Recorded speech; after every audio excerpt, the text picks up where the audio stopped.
What's up, everyone? Welcome to the Fantasy Football Game Show presented by Front Yard Fantasy. I'm your host, Simon, joined as always by my beautiful co-hosts, John, Luke, and Josh. What's up, guys? What up? I'm the sexy one. Let's go. Josh is the sexy one. Guys, also joining us today, coming back for some mock draft Monday action, is great friend of the show, John June. You can find him on Twitter at JR_Nerd. It's right there below. His beautiful face in that sexy hat.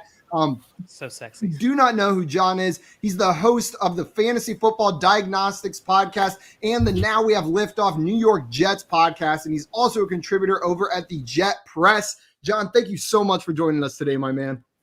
Hey, look, guys, I mean, anytime I can come on here and talk football with my friends, I'm always up for that. I mean, a mock draft Monday. I've never mocked with you guys, so could get interesting. You know, we saw some potential draft stock go up last night with some of these, some of the action we saw in some of these games. So let's see what we can have go down on this Monday. Yes, we love when you're on here, John. There's one person that definitely gained a lot of value. Touchdown performance will do to this this young wide receiver and Gabriel Davis will be. Guys, last week I said one of our shows, Gabe Davis was a great buy low. Just saying. That was just last week. There you go. On that the last Bills touchdown, I was sitting there with my girlfriend and I was like, just throw it to Gabe Davis. Like, let's just get that fourth touchdown in there. And then they did. Like, it seemed inevitable that he was going to be the one who caught that final touchdown for them, and he did it. Guys, we got some people in the chat. Craig in here has some critique for us. Says there aren't enough J's in the show title for FYF. We've got all these J names, and John's joining us today. That's another J. Got a good point. So he's got a proposed title change, maybe mock draft Monday. You can still say it almost the same way. Draft with a J. Giraffe. I think we're onto something here, guys. I mean, I don't know. I think this is good. Mr. Scampers saying, what a weekend. What a weekend it was. I can't remember a better NFL football weekend. Like, I truly can't think of one. Like, just from maybe from a fan perspective, but from as a Browns fan, not even from a fan perspective, this was just. You don't remember any great weekends. Yeah. What an unreal weekend of football we had. Jay Wall in here said, let's party. Can't wait to snipe Simon on purpose and on accident. Yeah, we know that's why you do these drafts, Jay Wall. Just you guys are right next to each other. We are. You know what? I love finding ways to make myself just suffer during our streams. And you know what? Yes, you do. I see there's, if anyone directly snipes me, so they have to be right next to me, I'll take a shot. What? I'll take a shot of this. And I hate taking shots at Maker's Mark. I hate it. But I got to sit here. It? Look, it's sitting right here. It's sitting right here. On that turn every time, Josh. Guess what? It's me and you are next to me. So let's see how it plays out, John. It's you and Swamp Nola. So if I get sniped, I'll be completely honest. I'll be honest with you guys. If it's someone I actually plan on drafting, I'll end up taking a shot. Man, like five people just went. I was say 5 people just went to just loaded up your tiers videos, trying to see how you rank these players. Josh, this is risky because I said 12. You could technically take 24. I could, right? Can we put a cap on it so Josh, doesn't die? Oh no, there's only 12. Listen, it's 12. There is a thing where I've got to be confident I want to draft that person. If there's I'm I want this guy or this guy kind of situation, and one of them falls to me, that is not a snipe in my opinion. Yeah, but if there's one guy I obviously want to take this guy. Exactly. So we'll see how it goes. We'll see. Josh has suddenly become the most indecisive person on earth. Yeah, I have no idea who I want. Do I let this impact my draft strategy? Right? Do I? Yeah, maybe he's getting in your head. Right? Do I take the player that I actually want, or do I sit here and say who would Josh want so I can listen up, John? WWJD. Who would Josh? John. I think we're both very, very smart guys. And I think we have very similar ideas because we're both, like I said, extremely smart guys. So take the guy you plan on taking regardless. It's probably the guy I wanted, I am 100. I just wrote this down. This is a shirt that is going to go in our merch store when it debuts. WWJD. Who would Josh draft? There we go. And I don't want to give too much information because then people are going to make me take shots all over the place, so. Justin in here saying, yo, the Kelsey touchdown saved him at the end of that game. Well, I'm glad to hear it. Whatever it saved you from, Justin. Is it a playoff fantasy league? I'm guessing it's a playoff fantasy league because then if you have Kelsey, not only did that add some points for you, but it got you another game of Travis Kelsey, at least one more game in your fantasy playoff pool. Jay Waller, you're saying, John, yes, he's a legend. We agree. He is. We agree. I don't know what I've done to deserve this status, but I will gladly take it, J Wall. Appreciate you, fam. You're you're just being you. You're a legend, man. Come on. Guys, Mr. Scampers in here has a question for us. Allen or Mahomes, Brady or Rodgers? Only sleeper will tell. I guess they want to see it play out in the draft today. Yeah, we'll see what happens right there. There's a right answer for both of those. J-Wall, thank you. I appreciate it. He says he loves the beanie look. I think he's just patronizing me, but I'll take it right there. Mr. Scampers, the player we were talking about, he said, was no other than wide receiver. Value went through the roof, yo. Cole Beasley. I think it was a different Bills wide receiver. We'll get into that. What's up, Albert? Welcome in. Glad to have you here. Mr. Scampers, he's mixing it up even more. Jock Giraffe. Jock Giraffe. You guys are just so. I mean, we are drafting all jocks, if we're being honest. They are jocks, yeah. And Tim said Josh is about to have a drinking problem. About to? And Mr. Scampers said Simon is already shooting limoncello. It's delicious. You can only drink Italian liqueur, 1 or 2 shots of it before you feel sick to your stomach because it's so much sugar. But it's delicious. Disagree. This is 1 liter of limoncello. It's urine. Damn it. Just kidding. I thought you just took all everybody's yellow Starburst and just melted them down. That's what we did. That might be good. Is Took lemon the heat Starburst of 3 good, Suns, but we did. Guys? Yes, I think the people best. are on both sides. Yeah, it's not my It's favorite. with the pink. Pink is my favorite. Yellow and pink are the best. Yellow is in a tier with orange, in my opinion. If we're being honest, I was always complaining. I was always complaining about not having non-water liquids at the house, and so my girlfriend came up with an ingenious solution: Gatorade powder. Now I have infinite Gatorade. There's so much Gatorade in that bucket of powder right there. The idea of powdery. It tastes like Gatorade. I never run out. This is interesting timing because Maria wasn't feeling good this weekend, so I had to go to the store and get Gatorade. And I saw the giant jug of powder, and I hadn't thought about the powdered Gatorade in years. And I'm sitting there looking at it, going, "That can't be as good." I'm sure in the factory, all they do is they're like water, powder. Here you go, bottle. The thing is, you can't mess up the ratios, right? Because that's the thing. Ever being I'm sure we all played some semblance of a sport, and there was that person on the athletic training team that could not mix the Gatorade correctly, and you're either getting too watered down or it's way too much powder. Yeah, it's like Pop Rocks in your. I probably like leaning towards the watered down side of things here. That's fair. Me too, personally. If it gets too syrupy or too sugary, then it's not. We do have a mock draft to get to. This is now a Gatorade stream. K-Cam, what's up? Welcome in here. And K-Cam wants to know before we start: is it bad if I wait till the 3rd round for a quarterback today? I think absolutely not. This is a mock draft, K-Cam. Do whatever you want. Try new things. We might make fun of you for it, but this is your time to try new things and experiment. This isn't a real league. We're not playing this out. See how your team looks at the end of it. Draft a quarterback. Wait till the 10th round to draft a quarterback. I don't care. See how it plays out. And if you've watched some of our past Superflex mocks, I know Jalen in particular has done multiple mocks where he waits a fairly long time to even draft his first quarterback. It's a viable strategy in Superflex even to wait on quarterback. You can find value. So I would say take what comes to you. And if you want to try out that strategy, K-Cam, this is the time to do it. K-Cam, I know you're sitting at the one spot there. If he's going to take a shot for every QB that you take in the 3rd round. Go for it. If Jonathan Taylor somehow falls to me to the 3rd pick, I'll take him. I'm not saying that's who I would take, but I'll take him, and I will try a late round quarterback draft strategy. Only if Jonathan Taylor falls to the 3rd pick. That's kind of my approach as well. But. So JR, you're not going to have it then. Swamp in here saying, "Who dat?" What up, Swamp? I'll tell you one thing. I took the 3rd spot because I knew I wasn't going to get sniped. There's 3 guys. There's 4 guys I'm actually completely fine with when it comes down to it. Yeah, no, and that's why I was comfortable taking the 4th spot because, like I said, there's 4 guys I'm comfortable taking here, and I'm fine with really just letting any one of them fall to me. Yeah. And I think there's an argument to be made that Justin Jefferson and Ja'Marr Chase should be higher than they get drafted. I bet. I think there's an argument. It's true, especially after last night. I expect Josh Allen, Mahomes conversation is already back in full force.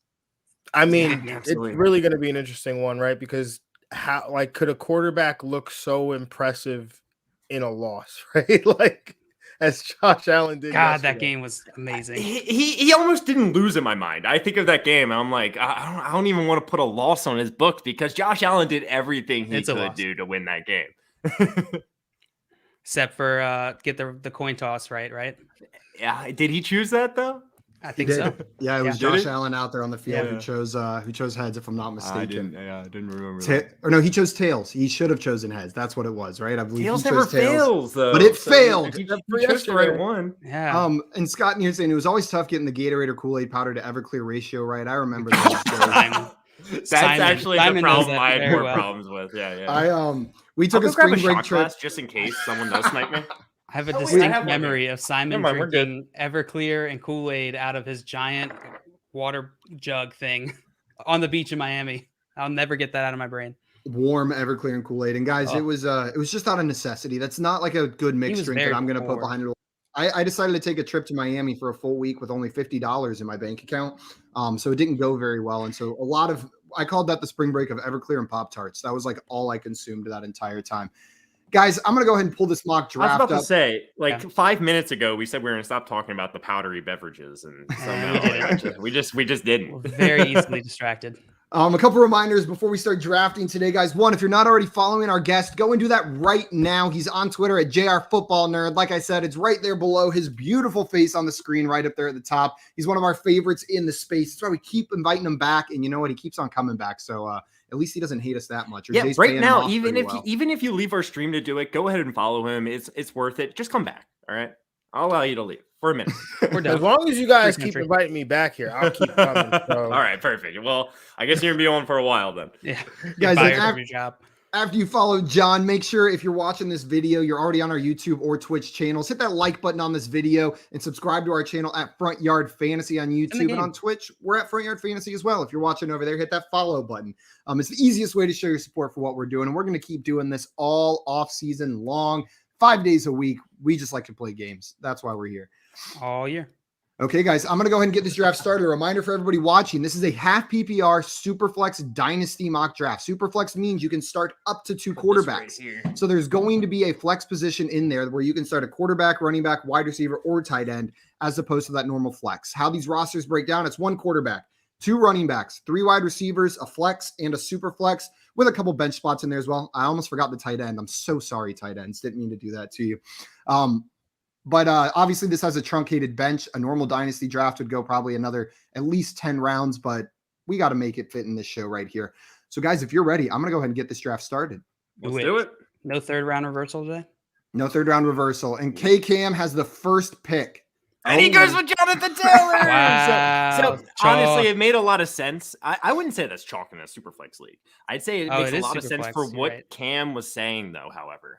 Cam was saying, should I wait till the 3rd round to draft a quarterback? And it kind of makes sense that he probably was going to end up taking Jonathan Taylor there. I think you could make an argument for Justin Jefferson or Ja'Marr Chase as well. Really? Over the quarterbacks? I think you could make an argument for it. I'm not doing it. I'm drafting Josh Allen and Patrick Mahomes above the wide receivers. So I kind of just alluded to who I'm going to be picking here, and it's Josh Allen. I like it. John, would you be tempted to take Jonathan Taylor or Ja'Marr Chase or Justin Jefferson? Well, let's see who he picks here. That's true. So in this spot, I probably would have wanted one of these top 3 guys that went.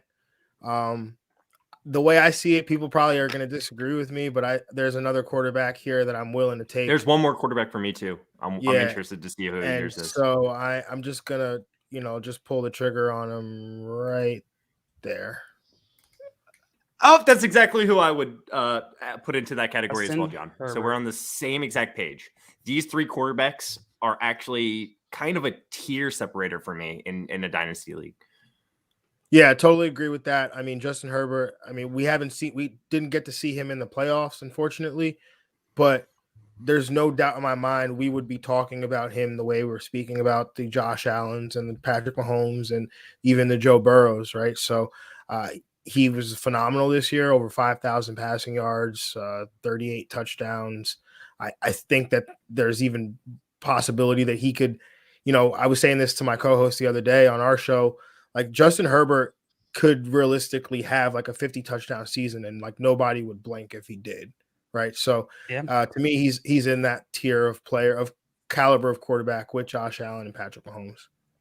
So is this the order in your rankings, John, of how you would draft these quarterbacks here? Mahomes, Allen, Herbert, Murray, Burrow. We'll throw Jackson in there. Yeah. I'm not gonna really. I don't want to kill Lamar for the year that he had. Right, a lot of it was injuries. That team was injury riddled. Right, so there was a lot of things going on that Baltimore team where, to me, I probably would still put him ahead of Burrow just because of that rushing upside. Kyler Murray probably is going to be locked in that 4 spot for me. And realistically, I mean, is Josh Allen's probably my number 1 quarterback, if we're being honest, just because of, again, what he does, what he brings with the rushing every week. I mean, that floor is going to be there on an every week basis just because of what he's able to do with his legs. Yeah, that's fair. That is fair. So we had after Lamar Jackson, Najee Harris, and then Justin Jefferson by Simon. Simon was very happy. I saw him freaking out down there. He was like, yes! Honestly, part of the reasons I picked this back end spot was hoping that one of Ja'Marr Chase or Justin Jefferson would fall to me. I was trying to flirt with how far back I could go and still get one of those 2 dynasty wide receivers. I thought maybe me saying like that Justin Jefferson, Ja'Marr Chase could be considered at the top, because I would start considering them at pick 4. At pick 4 is when I would start considering drafting Justin Jefferson, Ja'Marr Chase. So I was really happy with getting him at the back end of that first round. Yep. Andrew Hall, what up, Andrew? Welcome in. Good to see you, my friend. He said, "Love that Chase pick, Craig." I do too. I can't disrespect it at this point. Especially with, is this place big enough for 2 JR? Is there another JR? That's a great question. John June's Twitter handle was JR Football Nerd, right? Yeah. Oh. Yeah. And it is. That makes sense. It is. Ooh, J Wall starting running back right there. I like it though. Yeah, DeAndre Swift, Javonte Williams. Oh my gosh, you're really gonna let me do this to start the draft? CeeDee Lamb, Simon, the double wide receiver in SuperFlex. It's my dream. This is my dream. This is everything I want whenever I'm starting a dynasty draft, to be building around these 2 guys, Justin Jefferson and CeeDee Lamb. I'm like, the only way it could be better is if I had Ja'Marr Chase and Justin Jefferson, but that's not possible without trading in most of these startup drafts. Like, this is my number 2 and 3 dynasty wide receivers that I got at the end of the first, beginning of the second. Yeah. Or 1 and 3. Sorry. Justin Jefferson, I've got 1. It would be my 1 and 3 as well, Simon. So I'm right there with you. I think you got really good values on both those guys. But I think we'll also see those guys in SuperFlex leagues get drafted right there a lot of the times as well. But I'd be happy if I was in your position. So Cooper Kupp went before CeeDee Lamb. Josh, as our resident Cooper Kupp guy, are you comfortable? You're also our resident CeeDee Lamb guy, kind of. So I've always been very high on CeeDee Lamb, and coming into this year, I probably had CeeDee Lamb almost in a tier with Justin Jefferson, to be honest with you. And Ja'Marr Chase was right there as well. But I love Cooper Kupp, what I've seen from him this season. I expect more or less what he did this year. And that's crazy to say going into next season, since he has so much chemistry and connection with Matthew Stafford. So I know he's a little bit older. I would draft CeeDee Lamb over Cooper Kupp, but I think Cooper Kupp is right there after CeeDee Lamb as the next wide receiver drafted, in my opinion. I was going to ask you, John, but I see you're coming up. So what about you, Simon? Would you have taken Cooper Kupp if he was there instead of CeeDee Lamb? No, I wouldn't have taken Cooper Kupp, and I think there's a couple more guys I would have taken as well. But Josh is right; he's in that next tier, right? I think I was revisiting my dynasty wide receiver rankings last night after the conversation we had on the FanDuel show, where I realized I think I am a bit too low on Cooper Kupp in dynasty. I had him at wide receiver 13. I think he belongs more in that like 8 to 10 range. He belongs up there in that next tier. So those 3 guys that we mentioned: Chase, Jefferson, Lamb, and then I would probably still take Devontae Adams, AJ Brown, Deebo Samuel, and Tyreek Hill ahead of him as well. But then what would that make him? 8. And I think that's a perfectly fine spot for him. I think your draft board isn't updating yet, Simon. Let's see. We had K-Cam in here saying, have y'all heard about this Russell Wilson Derek Carr trade? I have not heard anything. Nope. Have not. No, I know there's rumors that Russell Wilson wants to get out of there though, right? Yeah, absolutely. I mean, that's been running for like 2 years now. Yeah. I'm surprised that we didn't see some sort of divorce, or we haven't seen one between Russell Wilson and Pete Carroll, because that seems like that relationship has been, kind of on the fritz over these last couple of years. Yeah. It'd be interesting to see where he goes. Where's your money, John? If you were to put money down on where you think Russell Wilson goes, or does he stay? Let's see. I think ultimately, if if he is made available, which I don't think that he will be, but let's just play the game. If he is made available, I think a team like Denver has to come calling, right? Like you feel like you're a quarterback away. What do you give up to get Russell Wilson, right? Like 2 first-round picks, 3 first-round picks. Yeah. Is that what I think that's what it costs, right? To move a franchise altering quarterback, right? We're not talking about, just any quarterback. This isn't Jay Cutler moving. This is, proven Super Bowl winner in his, still, in the, the prime of his quarterback career. So I think that Denver would probably make the most sense when you look at a team with pieces already in place for him to lead a team to a Super Bowl. I'm with you. Jerry Jeudy and Cortland Sutton to the moon, if that were the case. To the moon, yeah. We had some comments in here from earlier that we did not get to. Justin here saying, "Yo, what up, Justin?" Glad to have you here, Justin. He said, "Kelsey TD saved me." We talked about the Kelsey TD saving him. All right. Yeah. Albert saying, "Good afternoon." Good afternoon, Albert. Good to see you. JR saying, "Ads? I love it." We made it. We're big time. Sold out to the man. The second we had the opportunity to sold out, we did it. Yeah, for no money. We have no respect for ourselves. Scott asking, where are you guys taking Gabe Davis? I think we will see in this draft where Gabe Davis goes. I will say he hasn't moved up significantly for me based off this one game. Just a little bit. He's moved up a little bit. I'm a little bit more bullish on his upside, but we've also seen him not really be utilized from a target perspective repeatedly throughout his career so far. So I don't believe that they're just going to have him be that number 2 guy all next season. Like I need to see it with the moves they make this offseason before I'm drafting Gabe Davis significantly higher. But I think they bring in another receiver and that'll limit Gabe Davis for me. But if he's the number 2 receiver there, like it's clear cut, Gabe Davis is the number 2 receiver, then yeah, I'll move him up quite a bit. But I'm trying not to overreact to what we saw last night because that was insanity what we saw from him. That's fair. Are you moving him up a lot in your rankings, Josh, after last night? I mean, like he was already, I'm not going to say like extremely high, but like when it comes down to it, I already thought of him as a young, high upside wide receiver that if everything just kind of pans out right and he's on the field a lot, he's paired with Josh Allen. Like he's got so much freaking upside that, is he moving up in my rankings after last night? Sure. Yeah, he is. Yeah. It's nice to actually see it on the field. And this is not just seeing anything. This is one of the best playoff games we've ever seen from a wide receiver, period. So yeah, he definitely has moved up. All right, that's fair. Feiji asking Jefferson or Ja'Marr Chase, also who has a better career? Yes, definitely. Yeah, I agree with Josh as well. Yes, for both of these guys. They're my 1A, 1B, and I say it every time this comes up. I flip back and forth who's number 1, who's number 2. Jefferson's number 1 for me right now, but ask me next week, it might be Ja'Marr Chase if I went back and watched something that changed my mind. John, what do you think here? Jefferson or Chase? Do I really have to pick one, right? Like, no. Yeah, that's the thing. It's just so awesome. Danny Stinker.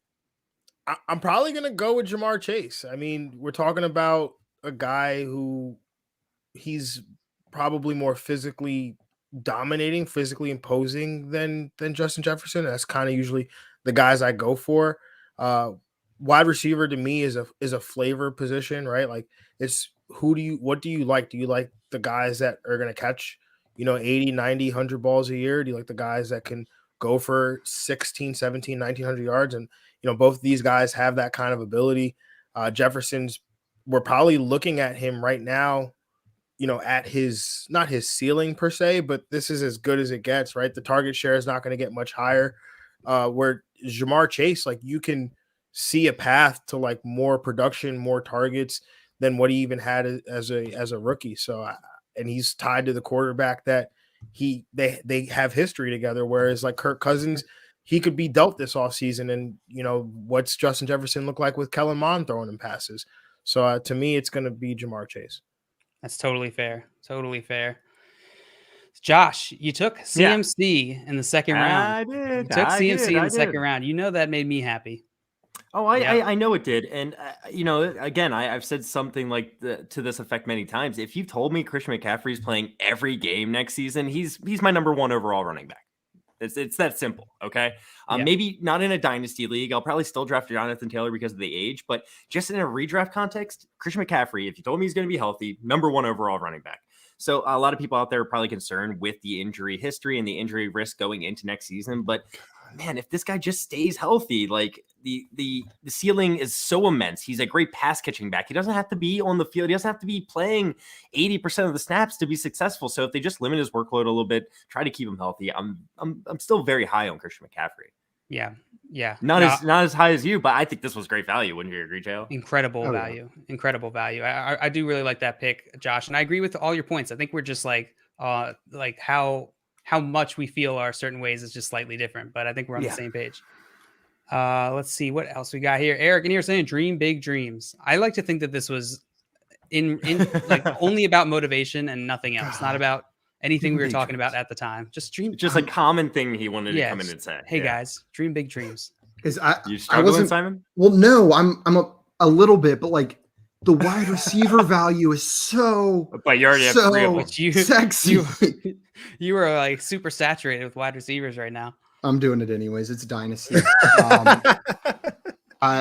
This makes sense. It's 4 of my top 7 Dynasty wide receivers on my team in the first 4 rounds. Like I got to stay true to my rankings. Top and in Dynasty, I've got QB1's gonna be Blaine Gabbert. Yeah, Daniel Jones and Blaine Gabbert are going to be leading the way on this team. Mike Lennon. Oh God, let's get some Gardner Minshew and Milky Trubisky to round this team out. So come here now asking Javonte Williams or Michael Carter in Dynasty. It is Javonte Williams. It's Javonte Williams. Yeah, it's very easy. Javonte Williams just has a skill set that I think Michael Carter doesn't, and a bigger. You mean like 220 pounds? Yeah. It's a pretty heavy skill set. They played on the same college, right? Yeah. They both went to North Carolina. They were college teammates. Michael Carter actually did lead their North Carolina in yards from scrimmage each of the last 2 years. So still, Javonte Williams is going to be the better pro. Not to say Michael Carter's not a good player, right? Yeah. What? The draft capital. Javonte Williams being a second round pick to a 5th, I think. Running back. Yeah. So I'm with you guys. And Scott saying, "Where's the Jalen Waddle love?" Well, mid 3rd round there. I considered him when I made my DK Metcalf pick. I actually consider him when I made my Christian McCaffrey pick. I have DK Metcalf slightly higher in my rankings. The reason I picked Christian McCaffrey there was because DK Metcalf or Jalen Waddle with my next pick. Let's go. Yeah, no, I think that's right where he belongs, in my opinion, where he should be drafted. Ooh, and Jeff with the double tight end early, the 2 young stud tight ends with Pitts and Andrews. I might have ended up taking Mark Andrews if he was still there. But I'm not calling it a snipe. So it's not a snipe. Not a snipe. Brady wants me to defend my Devontae Adams over Kupp. Yeah, and my reasoning's fairly simple, right? Like Kupp had an unbelievable season. I feel a little bit safer in what Devontae Adams can produce regularly. Not that I'm saying anything's going to change for Kupp in this offseason. It's just more than this past season, right? I trust Devontae Adams to have an elite season, and this is under the assumption that I'm making that he's going to stay with Aaron Rodgers, whether that's on the Packers or not. And when you look at the way it breaks down, the Packers are going to be unlikely to franchise Devontae Adams, franchise tag him. So he's most likely going to be a free agent, which will give him some of that leeway to go where Aaron Rodgers goes as well. Devontae Adams with Aaron Rodgers, similar tier to Cooper Kupp. I just feel a little bit safer, and that safety puts him above him in my dynasty rankings. Jeff Bell in here saying, "Hello, FYF. Hello, Jeff Bell. Woo! What's up, Jeff?" And Jake Miles in here. What's up, Jake? Welcome in. He's saying, "What are the chances CMC even plays 11 games?" I think they're good. I think they're high. His injuries aren't ones that are going to, in my opinion, persist past an off season. He's going to have all off season to get ready. He's going to have the training camps to be able to get back and get ready for the season. I think they're as good as any other player, in my opinion. Yeah, I'm with you, JL. I mean, there's no sense in trying to get into predicting injuries, right? Like I spoke to Edwin Poras in the offseason, right before the season. He said only 2% of NFL games are injury free, right? So and especially running back position, you think about it, these guys, they get hit, right? Like a receiver will maybe catch the ball 100 times or whatever, right? They don't have to get hit necessarily on every 100 attempts, right? Or every 100 receptions. But a running back, they'll touch the ball 300 times. You got hit 300 times playing running back, right? Like it's not very often that play ends up like you going out of bounds or you being down or something like that. You got the ball, and the only way it ended was either you got in the end zone or somebody hit you and brought you down. So, I mean, the injury rate at that position is high enough as it is to try to sit here and predict how many games Christian McCaffrey is going to play. I feel like that's a moot point. Just draft the player where you think, his value is worth, right? Yeah, absolutely. I'm with you. Hey guys, I gotta interrupt real fast. Interrupt. I said if anyone snipes me, like I was 100% going to draft J.K. Dobbins, and I actually said within 2 draft spots. So I'm gonna take a half shot. A-Cam. A little half shot for the Dobbins. There was no doubt. I drafted Chris Godwin thinking that I could get J.K. Dobbins around the corner. I know it was a couple spot out, but I'll take a half shot for that. All in good spirit. Good job, K-Cam. Wow, John. Man of your word. There was 100%. I was going to draft J.K. Dobbins. That was my plan. I like it. Jordan's saying Simon looks like he's going to take a sip of a nice cold Starbucks coffee, look at a painting and say, needs a little more color for my life. You really do. He nailed Brooklyn hipster vibe. Yeah, with the Columbia, it's a very, very hipster brand. Hipsters love Columbia outdoors wear. Wait a second. They could. I don't know. Oh, that's yeah. What do I? Dave saying, did you guys watch the Bills versus Chiefs game? I don't know why I said it with such attitude. I think it was just genuine. I don't think it was meant to come across with attitude, but I said it with attitude. That game was insane. I want more wide receivers. There's so many good wide receivers on the board. Don't do it, Simon. I know I can't. Josh, you took George Kittle here in the 5th round. Yeah. Chris Godwin and George Kittle. How are you thinking about your tight end strategy? If you're not going like what Jeff did here and getting the first tight end off the board, how do you think about where you draft tight end? Based off of how the draft's going. It's really all about value. I'm just looking at the players here. This isn't a tight end premium league. We don't get any extra value for having tight ends, but George Kittle is a difference maker at the position. And when I'm comparing with the available players, there's a bunch of young players like the guys that went behind him, Elijah Moore, Travis Etienne, Devonta Smith, Mike Evans, a lot of guys that are great producers at other positions. But George Kittle, I think, is a little bit more talented. I'm a little bit concerned what this offense is going to look like with Trey Lance. But like I keep saying, George Kittle is, I think, the most talented tight end in the league right now. So I like this value. And it's not like he's incredibly old. He's 20 years old. He's still going to play for several more years to come. I like the value on George Kittle here in the 5th. And you took him ahead of Travis Kelce. I did. Yes. Do you have him ahead in your rankings? I'm assuming again. I do. And I actually almost considered Kelce here because I look at my team and I'm like, my team could win. My team could win next season. Josh, like I got Christian McCaffrey, DK Metcalf. These are all very good producers I expect going into next season, and Travis Kelce added onto that. It's fantastic, but the age, Kittle's still just as good of a producer in my mind. So I like Kittle here in the 5th more than I like Kyle Pitts in the middle of the 2nd, personally. Fair. That's fair. I don't hate that take at all. John, so far you got Justin Herbert, Tyreek Hill, Deontay Johnson, Nick Chubb in the 4th round, and then Elijah Moore. How are you feeling about your team so far? I like that team, John. Well, thank you. So I was really hoping that Tyreek Hill would make it to me in the 2nd round. I did. J-Wall got a steal with Russell Wilson. I'm sorry. I interrupted you, John. No, you're good. I saw Russell Wilson was still there. I was like, holy crap, but go ahead. And I really did think about McCaffrey there in the 2nd round. I was hoping that maybe the room would let him fall to me in the 3rd since he fell that far. But Deontay Johnson, to get him in the 3rd was interesting because he's a guy where you saw what he was able to do last year. And then you think about, okay, well, what if his quarterback situation is Mason Rudolph? But like, what if it's Matt Ryan or something else? Like, not saying that, but like, what if he gets an upgrade, right? And even upgrade over Big Ben. Excuse me, I'm like half dying over here. It's okay. It's okay. It's all good. But yeah, so like, what if he even gets a quarterback upgrade from what he had from Big Ben? Take that drink. Yeah, take that time. Sometimes you just need take a breath, Woo! Okay. I think I'm good.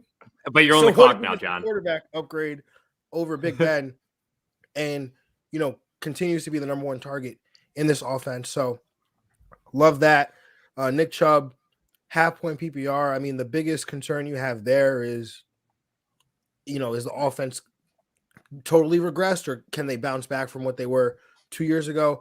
And then also the presence of Kareem Hunt, who that's always, a thorn in the side. But I think outside of that, in a half PPR, like I'm not losing, that much as I am in like a full PPR with the lack of receptions that Nick Chubb would get. So I'm definitely comfortable with him in a half point. And then you are on the clock, John. Just I am on the clock. Yeah, Simon can restart. We can pause it real fast. Just so you know, you do have an opportunity to snipe me as well. Oh, right. There's one player that I want for sure. You have the opportunity. Well, I'm not gonna do this to try to do this, but while you're picking, we're gonna answer some of these comments here.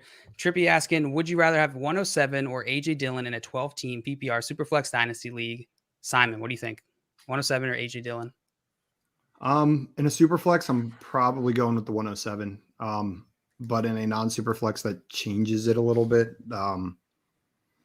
I'll go with the 107 here, and I think in a non-Superflex, then it's a question. But I'll take the pick. I'll take the pick in both scenarios. John, are you still on the clock? I can't tell, actually. He took his tight end. Tight end. Did not. 107 or AJ Dillon, John? 107 or AJ Dillon. PPR Superflex Dynasty League. Give me the 107. All right. Yeah, give me the 107. I mean, AJ Dillon, he's fantastic, but I think you are aiming to get a player who's can have a more solidified role than what AJ Dillon has right now, right? Or a guy with some higher upside, because I think the ceiling is going to be capped for as long as Aaron Jones is around. Yeah. The other thing I'm thinking here is, like, don't just think of it in terms of who you can draft. Think of it in terms of who you could trade that 107 for. I think you could trade it for more than AJ Dillon. I think especially come draft time, you could probably get more than AJ Dillon in return for the 107. Yeah, it's fair. Scott Vision here saying, man, that Kelsey TD saved me. I get it, Scott. We already read the comment. And Scott was saying Gabe Davis isn't moving up in his rankings, but mostly because he was already way too high compared to consensus rankings, which is fair. That's fair. A lot of Gabe Davis truthers on my timeline yesterday. Mr. Scamper's asking, is it bad to have both Chase and Jefferson in Dynasty? No. You know the answer to that question, Mr. Scampers. That's phenomenal. Yeah. That's the best problem you could possibly have. Yeah. Problem? I don't even see a problem there. You just got the top two Dynasty wide receivers. Maybe people can't handle the pressure. I agree with this take. AG asking, Steelers are a great fit for Daniel Jones. Yes or no? I think I agree completely. I was gonna say I'll answer for my two co-hosts here, as all AFC North fans here will say yes. That is great. Yes, please. Very you I guys think it's a perfect fit. Yeah, I actually think it's like a legitimately not a bad fit for the team. Me too. I'm just saying, if I had to pick Aaron Rodgers or Daniel Jones to lead a division rival, I'll pick Daniel Jones, right? Like, no, 100. I'm just having like nightmares of it being like the division as a Browns fan, being Lamar Jackson, Joe Burrow, and Aaron Rodgers or Russell and then Wilson, Baker Mayfield, and then like, God, I like Baker, but that would just make it so much harder to be like a Baker truther when the other three quarterbacks in the division are. What about guys? If Rodgers went to Cleveland? It's an upgrade, right? But that would be. Thought about that. Where would Baker go? Where would they put him? Send Baker to Pittsburgh. Boom. No. Baker would never play for Pittsburgh. That dude's got too much spite in his soul to go there and play. And then Scott asking, Simon, are you worried at all about McLaurin going forward? No, I'm not, because I feel like what we saw this year was his floor with this absolutely awful quarterback play. The quarterback play can't necessarily get worse, and his talent still shines through. He was still a productive fantasy wide receiver. I think he's an unreal talent in the NFL. And if that quarterback situation improves at all, he's a top 10 guy with top 5 upside. Yeah, no, I'm right there with you. Actually, I completely agree. I'm not too worried about McLaurin. I just wish we have seen it a little bit more, like no finishes above top 20. and like inside the top 20 in PPR standard yet. It's just like, I do agree he's an uber talented guy. He's 26 years old now, which isn't old at all. He's definitely a top 15 wide receiver for me still. Yeah. Simon's definitely higher than me though. Yeah, and that's fair. I think I'm quite high on McLaurin compared to consensus. Again, the talent's there. It is, yeah. While you're making your pick, Simon, Feiji has a question for us. Which great player will be the next shocking bust in Dynasty? I got one that I think might make some people mad. He's a darling of the Dynasty space for sure. Oh God, who do I want to go here? Okay, we'll just do it. I think that's a good value for Darren Waller. I think like the player that's most likely that's risen up this year, and it's not due to a lack of talent or anything. It's just due to how people are projecting him, and it's Javonte Williams. There's a very real world where he doesn't get this backfield alone for the next 2-3 seasons, and then he's just stuck in this committee like we've seen already while people are paying top 5 Dynasty running back prices to acquire him. Javonte Williams could be really disappointing. Now, that being said, I love Javonte Williams. I just see like the clearest path to that bust potential for any of these top 5 guys being with Javonte Williams, like taking injury out of it. Yeah. And in that same vein, I could see DeAndre Swift, having a hit to his value in the next year or two. I'm not expecting that, but I think he's absolutely in that conversation.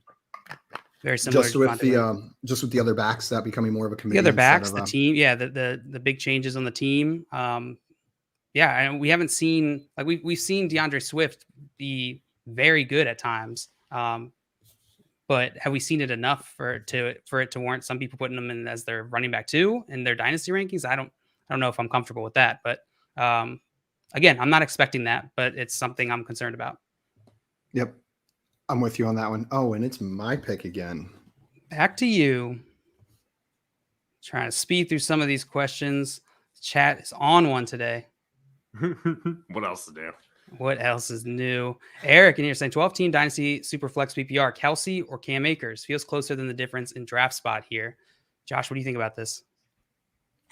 Sure. Like when I think about both their values, it's probably like kind of similar. But when it comes down for me, I'm probably drafting Cam Akers above Travis Kelce simply because of age. You make this a tight end premium league, then Travis Kelce probably is drafted ahead of Cam Akers. So as it stands in this league, I'm fine having Cam Akers above Travis Kelce. What about you, Simon, now that you made your pick? Sorry, I wasn't listening. What was the question? Or Cam Akers, 12-team Dynasty SuperFlex? Good value on Miles Sanders, Simon.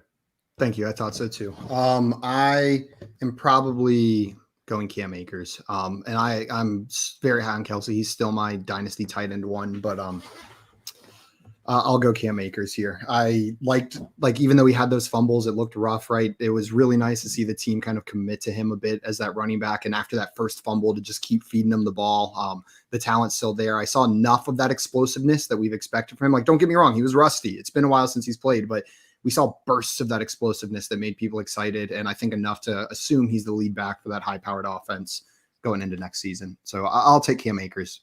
It's age here. And, I'm about as anti-ageist as it gets in Dynasty. What about you, John? Kelce or Cam Akers? Yeah, it's got to be Cam Akers for me, right? Like Simon said, you see the comeback already from the Achilles injury. There's some rust there. So you really could see the world where it's like, okay, well, Cam Akers could still get better, right? Like the farther he is removed from this injury, having an entire NFL offseason, right? Like he hadn't really had that yet, right? Because first 2 years ago he was a rookie. This year, 2 years ago he was a rookie during COVID.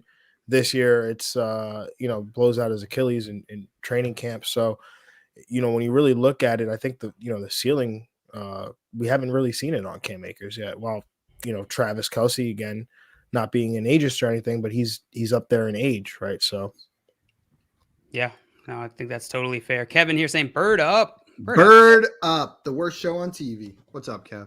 What up, Kev? Brady saying I regret drafting Dak at 112, first round 12th pick, knowing that could have gotten you could get Russell Wilson at 5'11". So I was sitting there. I drafted Ezekiel Elliott 1 pick before Russell Wilson, and my thought process was that Russell Wilson and Aaron Rodgers were still sitting there on the board. But I wanted Zeke more than I wanted, say, Josh Jacobs, Elijah Mitchell, or Clyde Edwards-Helaire, those backs on the board. And I was hoping with the quarterbacks that have been drafted, at least one of those guys would make it to me. But I agree. Russell Wilson right there. Great unreal value. If he would have made it back to me, I would have taken him over Aaron Rodgers. So I do have a follow-up question. Well, let me start with you. Excuse me, Simon. Am I you? You are you, Simon. So given that, I feel like Superflex is always interesting because the decision whether like how you draft quarterbacks is really dependent on how the draft plays out, right? The other people who draft quarterbacks. If it goes super QB heavy, and you decide to wait, you could end up being really unhappy with your QBs. Simon, given that you waited here until sixth round to get Aaron Rodgers, how are you feeling about the landscape of this draft? Like, how has your draft strategy changed based off how the board has played out so far? This is one of my favorite Superflex startup mocks that I've done recently. I feel like things kept falling into my lap the way I like to build teams here. Had one of these other guys slip to me, like if Jalen Hurts was there, I would have considered him over DJ Moore in that spot. But even then, I likely would have gone DJ Moore with the quarterbacks that went off the board early. I'm thrilled getting Aaron Rodgers. I don't see how you could rank him like just next season outside of the top 6 quarterbacks, and then he's got at least a couple years left in him. Maybe that uncertainty is driving his value down a little bit. I need to figure out what I'm gonna do with that second one, but what I'll probably do is draft a couple guys. I'll probably draft a Jameis Winston, a Jared Goff, a Daniel Jones, a Derek Carr, or is he already gone? But I'll probably draft like 2 of those guys and always play Aaron Rodgers and then play matchups with my other 2 quarterbacks. And that's a perfectly viable strategy in Superflex. Yeah, no, I'm with you. I play that same game. Josh, you had a similar situation, or I'm sorry, different strategy, a different approach here. You took Josh Allen, obviously, in the very beginning. So you short up that number 1. You know what? You're on the clock. I'll ask you this after you pick. No, I know. I love Josh's quarterbacks with Tom Brady right there. You got Tom Brady in the 8th round? So tiny on my screen. I was debating between Sanders and Brady at my pick, Josh, and then Brady made it all the way back over there to you.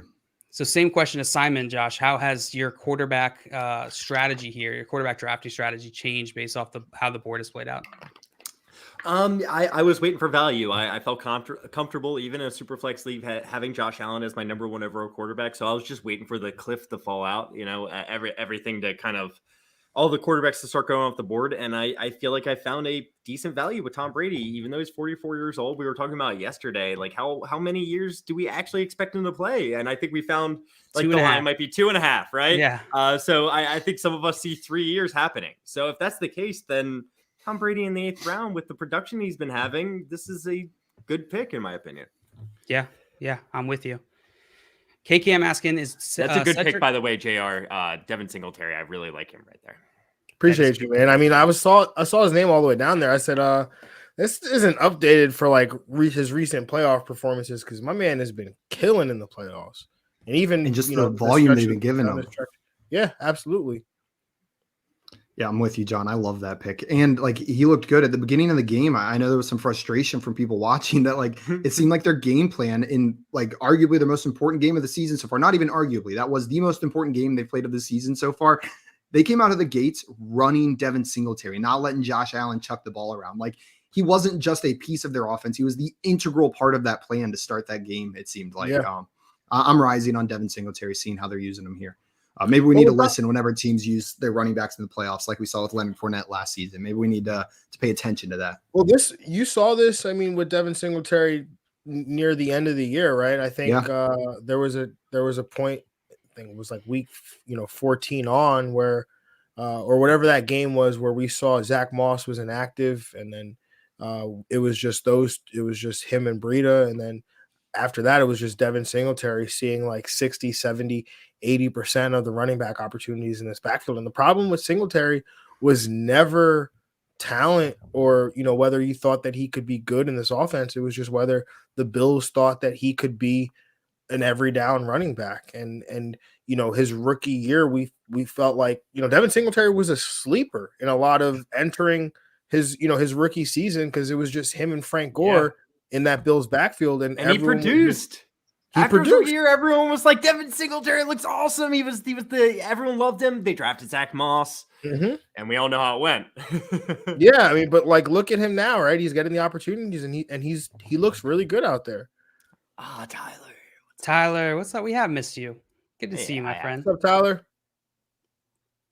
So KK had a quick question for us here. Is Cedric Wilson worthy of a draft pick with the probability of Gallup leaving Dallas? Josh, what do you think? What are your quick thoughts? Is he worthy of a draft pick in this draft? I doubt he gets drafted, to be completely honest with you. Is he worthy of a draft pick in 99% of Dynasty leagues out there? Yes. Where you have like many more rounds. Shouldn't be on your waiver wire in Dynasty leagues. He should be on somebody's bench. Yeah. Exactly. Not in the first 12 rounds. Yeah, I'm not going to be able to find the value to draft him in this draft just with the other players available. Personally. Yeah. Man, my take on it is I don't know if Cedric Wilson is talented enough to like command that target share just because there's some leaving, right? I think they have really talented options elsewhere on that team that are likely to take some of that. And we've seen time and time again that vacated targets don't automatically just transfer to the next guy up. That's a fallacy whenever we're doing this analysis. So I think you can expect decent output from Cedric Wilson, but I'm not like upgrading him immensely with the idea that Gallup is gone. It hardly changes his value for me. But that being said, he already had some value in Dynasty leagues. He should be rostered. Yeah, a lot of things could change during the offseason in that offense.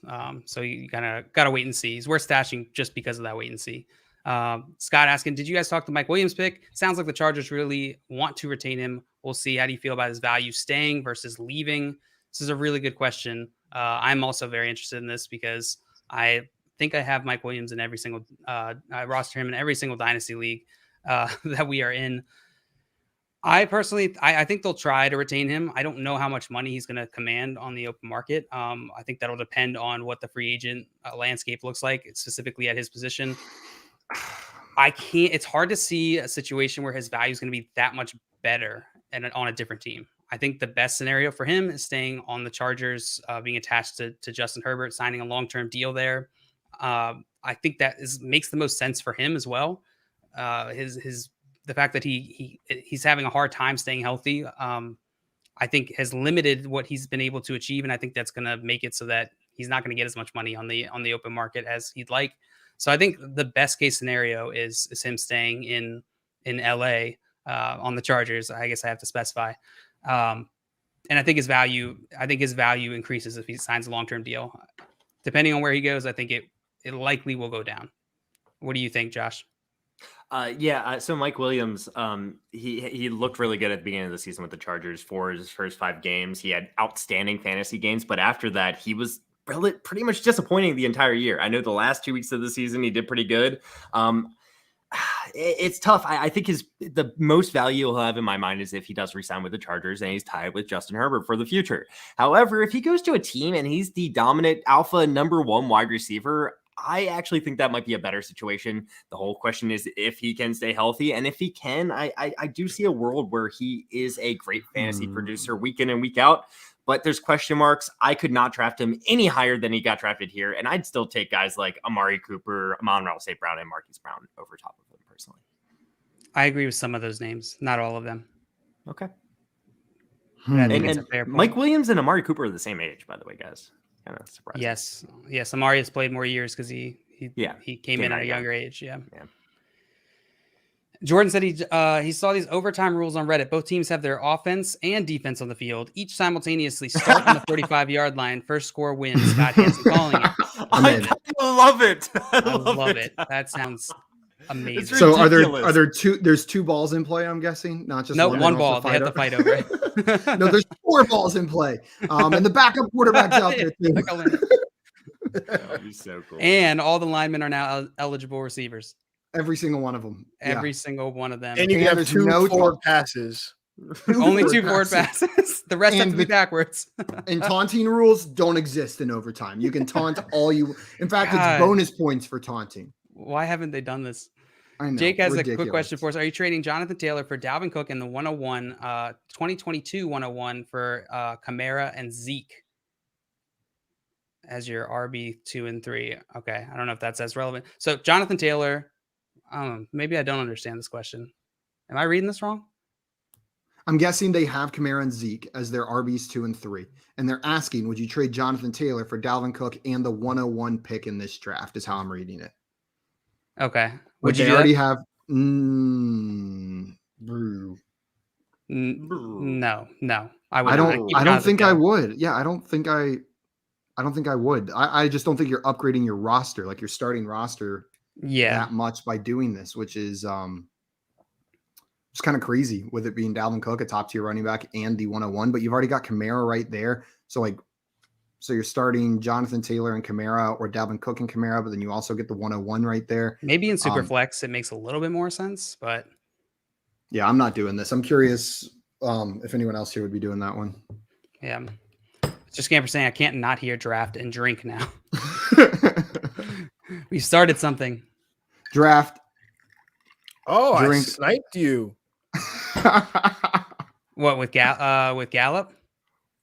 Mm-hmm. Nice. Also, I see JR in here. I just want to address this one real quick, Jill, then I'll let you get back to it. That's on me that there was no mock draft analysis last week. JR, Scouts Honor. There's going to be one out before Wednesday of this week. Give me one more chance. Give me one more chance. Just one more chance. just give me one more chance, and I got you. Wow, Tim, I just saw this moving down. Tim said, imagine the Chargers go in on Ridley and keep Mike Williams somehow. Did they suddenly become the Rams? Yeah. They got jealous of the other team in LA. Man, I'm just so disappointed that we never even got the opportunity for the narrative to be driven of an LA Super Bowl in LA because of the Chargers not making it. Like LA. That's what I wanted. A very Chargers thing to do. God, so Chargers. That's so Chargers. That's so Chargers. Julie Epic says, "What's up, everyone? Just want to remind everyone that Hunter Renfrow is awesome." True fact. Yeah. Thank you for reminding us. He got drafted here at the 7-2, the second pick. 7-2. Is that too early for you, Josh? That is no. Would I draft Darnell Mooney over Hunter Renfrow? I would personally. But I don't think that's too early. I don't think that's too early. That is fair. Brandon Ayuk or Hunter Renfrow is a little bit more of a question for me. That's where I kind of have more difficult determining who I would pick if I needed a wide receiver there. I don't know. It depends how my team's kind of developed at that point. If I'm more of a win now team, I think Hunter Renfrow provides a little bit more of that. But I think Ayuk has a little bit more upside in his first round draft capital and everything. So I probably slightly lean Hunter Renfrow, right? The thing with Renfrow too, right, is like we don't even know what the coaching situation is right now. We don't know who the quarterback is going to be, right? So like there's a lot of uncertainty with Renfrow. I feel like, I mean, he's a great player. It's just there's some uneasiness with his situation right now. Yeah. Yep. He's a great player though. Great player. Yes. I think the one thing holding him back from a lot of people is that they didn't really have anyone that took away targets for that large portion of time where he was producing. I know Darren Waller came back at the end of the year in their playoff game, and they both were relevant, but they've got to add someone, right? Yeah. I would say the Raiders. So. Yeah, most likely will. John, I want to come to you with this one. James Conner or Melvin Gordon Dynasty? Can I not have either one of them? Abstain. They both are older, but they both looked actually like they passed the eye test this year when you on the football field. Yeah, no, James Conner. I mean, I usually have a little more trepidation with James Conner just because of his propensity to always be injured. But he looked fabulous this year. He looked like he had more juice. I probably am going to bet on Melvin Gordon though, just because he seems like the type of player he will not die because he is available on third downs. He's reliable around the goal line. He still has that trademark big run home run ability. So I think he could still do it for longer, and he doesn't have the long injury history that James Conner does. Is he the next Frank Gore? I mean, for the sake of fantasy football players everywhere, I hope not. Yeah, son of a gun. Just ruining other people's fantasy values for his character. Poor Frank Gore. He doesn't. But when you were explaining Frank Gore, I mean, when you were explaining Melvin Gordon, it sounded like you were just talking about Frank Gore, to be honest with you. Never dies. A good pass catcher, can play third downs. He does everything well, right? Yeah. I mean, I did say home run ability, but yeah. Yeah, maybe not quite that. Yeah, Frank Gore was never quite the home run hitter. But I think Melvin Gordon, he has a home run ability. You're right. Simon, you really want Davis Mills, huh? Sniped. Yeah. You wanted one of these quarterbacks. I wanted one of those three. One of those three quarterbacks is who I was planning on picking here. And if I was Josh, I'd be taking a couple shots right now. Yeah, now I have no idea what to do. Taking a couple shots. I didn't know what you meant when you said that at first. I was like, Jordan, Yeah, you could get the stock split with Jordan Love, you know? It's true. Yeah, that's true. true, but you can't We start can't both start. of them. Damn it. Well, you Yeah, can. No, sacrifice. that's true. No, you can. I'm If completely. they get off. traded Rodgers and they don't. leaves. Yeah. Yeah. And they stick with Jordan Love. Jordan Love. Yeah, I guess that's a question. I think they have to give him a shot. In my mind, disgusting. This is brutal. If they don't give Jordan Love a shot to be the starting quarterback going into a season, if Aaron Rodgers isn't there, shame on them. Shame on them. Like at this point in the Whatever. draft, are you chasing narratives right now, or are you looking for a legit? Like, would you just take Matt Ryan because you know he's? I don't know. That's the thing, John. I do not know. Or do you like say, hey, you know, like, what if a team decides to trade like a second or third round pick for Tyler Huntley? Like, John, that was good. Now that's a good question. John, that is the up. name I was considering here because I had that same thought. I remember seeing earlier in the season, Washington football team should trade a second round pick for Tyler Huntley. As a Ravens fan, I love Tyler Huntley, but let's go second or third round pick. Give me the money. Yeah, I mean, if you're a Give me team money. watching all these backup quarterbacks have to play, and then you watch Tyler Huntley, like even if you're Pittsburgh, like what do you say? Like, hey, what do we have to do to get this guy over from there to over here? Antonio Brown. As the Steelers, that's gonna be tough. That's gonna be a lot tougher than it is any other team not named the Browns or the Bengals, but they don't want him. So. Eric saying Josh is going to have words with the Green Bay front office. I will. I'll write them a strongly worded letter if Jordan Love isn't the starter after causing all these problems, like drafting Jordan Love, moving up to draft him while still having Aaron Rodgers, and then not giving him a shot. Sunk cost fallacy, Josh. Sunk cost fallacy. Jake Miles saying, is no one concerned that Russ's finger and his accuracy down the field may never be the same ever? Are you at all concerned, John, about Russ?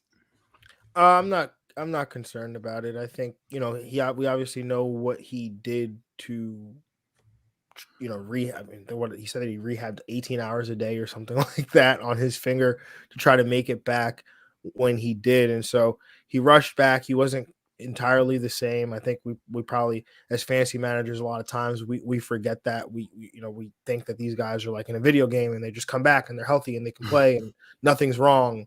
But like, you know, he's probably affected by it. And so I think, you know, another year again removed from that hand injury, finger injury, I think he should be fine. I agree with John. Yeah, I'm with you. Russell Wilson, he's played 10 years in his NFL career. His rookie season, he was the 11th overall quarterback. Every other season, other than this year, he's been a top 10 quarterback. He's actually been a top 9 quarterback every single season. And I don't know. I just think regardless of where he's at, he like John kind of alluded to, he's got an incredible work ethic. He's going to make sure that he is right for next season. And as we see in this draft, his value has dropped, I think, mostly because of that. So I think you're getting a good value on him. So I think people are concerned about it, but his value is showing it at this point. Yeah. So Josh, you took Gabe Davis here in the ninth round, third pick amongst ahead of Michael Thomas, ahead of Allen Robinson, OBJ, Allen Robinson. So he must have moved up at least a decent bit in the more recent history. Oh, damn! You know, nice in your rankings, unless you already had him up there. No, I'm looking at the wide receivers behind him, and they're all aging wide receivers that we have extreme question marks for. Michael Thomas, Allen Robinson, Odell Beckham, Adam Thielen. This is a dynasty league, guys. We're thinking about the future here, and I could see every single one of those wide receivers just continuing to decline throughout their entire career. Now, do I project that? No, I think there is going to be a bounce back for Michael Thomas. I think there is going to be a bounce back for Allen Robinson. But how far is it going to be bouncing? I think that Gabe Davis could put up the same numbers as those guys, and he's 10 years young, 8 years younger than them. So I went with Gabe Davis here. Even if he's the number 2 wide receiver, the flat out number 2 wide receiver in the Buffalo offense going forward for years to come with Josh Allen, this was a good pick. Yeah, no, I don't hate it. And I think it's on a lot of people's minds right now after the game last night and just how well Gabe Davis has been playing. I wanted to bring up this comment from Dad30 in here. So the debate between Chase and Jefferson is nuts. They played on the same team and Chase was clearly the wide receiver 1. I get what you're saying, Dad, but what you have to remember is that The skill set from college to the NFL. Dad, listen, come on. The skill set from college to the NFL is a little bit differently. Like just an example close to home. Whenever Sammy Watkins and DeAndre Hopkins played on the same college team, Sammy Watkins was the wide receiver 1 for Clemson, not DeAndre Hopkins. And then look at their NFL careers. DeAndre Hopkins is the far superior NFL talent. We can talk about what happened with Sammy Watkins. What a great Buffalo as well. By the way. But like Sammy was the 1, DeAndre Hopkins was the 2, and now look in the NFL. So I'm not saying this is the same situation, but you can't just look at these 2 wide receivers on the same college team, say one was better in college, and so therefore they're going to be better. While you're right, go ahead and look at their stats real fast. Like I agree, Chase looked better. Justin Jefferson had like almost twice as many catches as Ja'Marr Chase, if I remember correctly, that year. Like it wasn't like, oh my God, Chase is so much more better than Justin Jefferson. It was close. It was close. Yeah, it was college. Yeah. A lot has changed since then. Time moves forward, right? People get better. Things change. They're not on the same team now. And it helps when Joe Burrow is your quarterback too. And it does help when Joe Burrow is your quarterback. Yeah. And that being said, this isn't saying Chase isn't the one. Yeah. Chase very well could be the number 1 overall receiver. I'm just saying, don't use their college production necessarily as the reason why. Brady's saying apparently Taj Boyd isn't available anymore. So I had to go with Kelly Bryant. Well, they're both and let's bad just options. real fast, going back to that real fast. Justin Jefferson and Ja'Marr Chase, they played in the NFL. We've both seen their rookie seasons. I would say Joe Burrow, a lot of people are going to say he's better than Kirk Cousins, but if you compare both their rookie seasons, it was incredibly similar. Like Ja'Marr Chase got more, big plays. Justin Jefferson got more receptions. I don't know. So, they're so similar in my mind. Scampers, and they're still learning about their body. Yeah, the hair growing in weird places. They're still trying to figure out what's going on. This was a good draft, guys. And to be fair to Jefferson on that too, right? Like Jefferson did it in 14 games, right? He didn't start out the season as a starter. Ja'Marr Chase, he started out cooking from week 1. Yeah. Yeah, you're right. And once Justin Jefferson was in that starting lineup, he was uber consistent. He was it was consistency throughout the season. While we saw more boomer bust games with Ja'Marr Chase, there was midway through the season, people were really concerned with Ja'Marr Chase. They were like, "Oh, we're not seeing these big boom plays anymore. Or they could continue." And then he ended the season so strong, and now he's everyone's dynasty wide receiver 1. It seems like not everyone or 2. Yeah, 1 or 2, right? Yeah, and Dave, I think, has the best point about this conversation. I think it's really possible that both Jefferson and Chase are really good. Yeah, I tend to agree with you there, Dave. That is a very real possibility. Guys, I like that take. We're all on board with your take, Dave. Dave, the fantasy genius. I love that one. Yeah, we have this debate, and what it really boils down to is you're happy having either one of those guys on your fantasy teams or NFL teams. Guys, that is going to be it for Mock Draft Monday today. Thank you to everyone who drafted along with us. And John, thank you so much for coming on and drafting with us live today. Guys, if you do not already follow our friend John, go follow him on Twitter right now at JR Football Nerd. You can see it right there below his beautiful face. And again, you can find him on the Fantasy Football Diagnostics podcast where he's hosting, as well on the Now We Have Liftoff New York Jets podcast. And go check out his contributions to the Jet Press as well. John, this has been a blast. It's always a great time having you on, my man. Always fun being on with you guys. FYF crew, best in the fantasy world. So I love you guys. Appreciate you. And make sure you guys still just keep enjoying this beautiful content by these 3 beautiful analysts right here. Stop. Two out of the 3. Yeah, 2 out of the 3. we like mention there's 2 of us, but we don't talk about the other one. We don't say which one. Hey, I said we don't talk about it, John. We don't talk about Bruno. Walter. John, you know what we do talk about? Trading makes fantasy fun. Let's go. Absolutely. Trading makes fantasy fun. Guys, that's going to be it for us this afternoon. We will be back tomorrow with more game show fun at 3 p.m. Eastern time. So make sure you tune in then and hit that subscribe button on our YouTube channel at Front Yard Fantasy to make sure you don't miss it. If you hit that little bell, it'll tell you when we're live at promptly between 3:01 and 3:03 p.m. Eastern time. Roughly promptly at those times. Guys, thank you everyone again for watching and drafting along with us. Adios, everybody. Bye-bye. Peace.